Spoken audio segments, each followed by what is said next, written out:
I recently contacted an exporter of Chinese EVs to see if I could actually buy a BYD Seagull from them and have them deliver it to me here in Europe. I'm literally always talking about the BYD Seagull. It's small, it's awesome, I love it.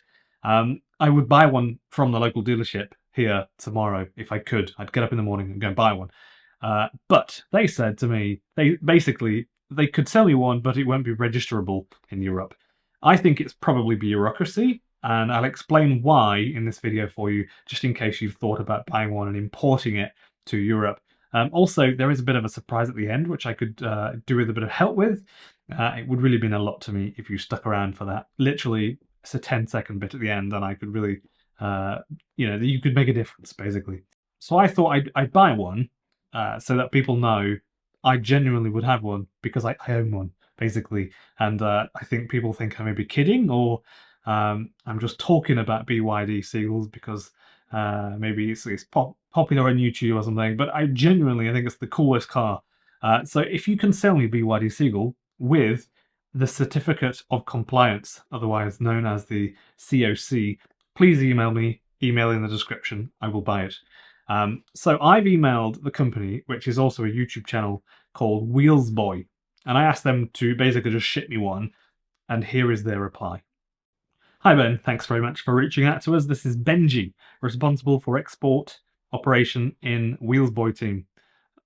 We've partnered with yada yada yada at the bottom after the little sales pitch. However, the BYD Seagulls that we could purchase and ship do not have European certificates, so I'm not sure if you could register it in Norway. Thank you very much for the support of the channel, something or other. So, basically, cars produced in China or any other country for the European market must come with a certificate of conformity, abbreviated COC, to be legally sold and registered within the European Union. So the COC is a mandatory document, literally a physical document that proves the vehicle complies with EU-wide regulations covering aspects such as safety, environmental standards and performance.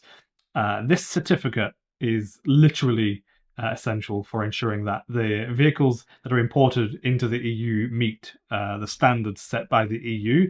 And there are a lot of things to follow, by the way, like things like the height of a headlight and the height of the brake lights, things like that.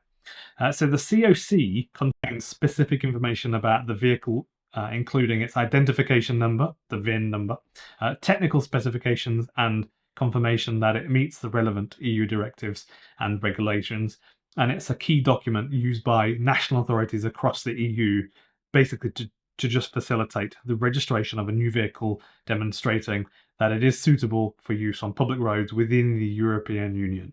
So for vehicles produced outside the EU, such as those manufactured in China, the manufacturer must ensure that each vehicle destined for the EU is accompanied by a COC to verify its compliance with those, very, very strict rules. So without this certificate, registering a vehicle in any EU country would be very difficult.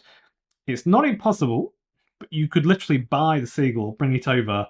Potentially, it is theoretically possible that it could meet the standards, and you could have it, privately assessed, and then it would be fine. You could register it. It is also quite possible that you'd need to do some strange things like lengthen certain bits or heighten a headlight or some weird stuff. That is legit. That you could have to do some weird things like that. And so for that reason, it's probably not worth doing this, importing it without the COC. The COC basically just cuts out a huge risk for you. And, that's why you want to import a car with that and have it shipped to the EU with that document. It is possible to register one, of course, like I said, but this could actually be different in the UK now. I'm not an expert. Maybe some people have looked into this. I'm really interested if you have any idea about this. The UK left the EU, didn't they, with Brexit? So I haven't done research into this, but I can see that it appears to be possible to register one in the UK. And I'm not sure that you'd want to register a left-hand drive car in the UK because that would be a bit annoying. It's not very practical, but I don't think they'd not let you register it because of that. I think they would, surely, because I'm not an expert. It is possible, I think, because I've seen imported cars from, say, America, like Camaros and things. So basically, this led me to at least try to change things a bit. If you're in the EU and you want to buy a BYD Seagull, please sign this petition. So I'll put a link in the description below. It's also on the screen now for you. I also posted it to the Facebook page and Twitter. I'll also put these in the description for you. And it's also in the community section on this channel. So if you think that you genuinely would be an interested buyer of the Seagull, literally just go sign it. It's 10 seconds, really, really quick. You just put your name in it, submit it, basically. I'll make sure to push this to BYD periodically if there's more than 13 people that sign it, obviously. The reason that this matters to me is because it is a car that can dramatically lower the ATP from an astronomical high.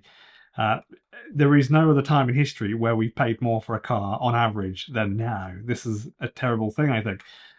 So the ATP is the average transaction price of a vehicle, basically. If we only have vehicles like Teslas that are 30, 40,000 euro, we're a bit shafted, really, I think, because it's not sustainable at all. And as the population's increasing and the amount of used cars on the road is probably going to be becoming less in the future, there's a whole market out there waiting to buy cheap EVs that are good. So this is why I started this petition, to hopefully try and change that a bit, because I think there's a whole group of people. I'm one of these people. I want a cheap, practical EV that's going to be, good, easy to park. I don't mind if it gets a dent on it. It's not 40,000 euro. It's nothing crazy. It's not the next most expensive thing I've ever bought after my house. That sort of thing.